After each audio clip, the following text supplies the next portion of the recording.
পবিত্র রমজানের সারা দিন রোজা রাখার পর পুষ্টির চাহিদা মেটাতে ইফতারে ফলের কদর থাকে তুঙ্গে। তবে নওগাঁর বাজারে সেই চাহিদাকেই পুঁজি করে ফলের দাম বাড়ানো হয়েছে অস্বাভাবিক হারে। গত ৩ দিনের ব্যবধানে দেশে বিদেশে প্রতিটি ফলের দাম কেজিতে ২০ থেকে ৮০ টাকা পর্যন্ত বৃদ্ধি পেয়েছে।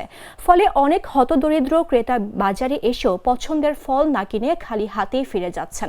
রমজান শুরুর আগের তুলনায় বর্তমানে প্রায় সব ফলের দাম আকাশছোঁয়া। বর্তমানে প্রতি কেজি তরমুজ ৯০ টাকা, পেঁপে ৮০ টাকা এবং মালটা ৩৪০ টাকা দরে বিক্রি হচ্ছে। বিদেশি ফলের মধ্যে আপেল ৩০০ থেকে ৪৪০ টাকা, উন্নত মানের খেজুর ১৫০০ টাকা কেজি পর্যন্ত বিক্রি হতে দেখা গেছে। এমনকি কলার হালিও ঠেকেছে ৪০ থেকে ৫০ টাকায়। ক্রেতারা বলছেন ব্যবসায়ীরা নানা অজুহাতে সিন্ডিকেট করে দাম বাড়াচ্ছেন। এ বিষয়ে নওগাঁর অতিরিক্ত জেলার প্রশাসক সাদিয়া আফরিন বলেন, রমজানে দাম বাড়িয়ে দেওয়াটা একটা প্রবণতা হয়ে দাঁড়িয়েছে। নিত্য প্রয়োজনীয় দ্রব্য সহ ফলের দাম সহনীয় রাখতে ভোক্তা অধিকারের পাশাপাশি জেলার প্রশাসনের নির্বাহী ম্যাজিস্ট্রেটরা দ্রুতই অভিযানে নামবেন। কেউ সিন্ডিকেট করলে তার বিরুদ্ধে কঠোর ব্যবস্থা নেওয়া হবে।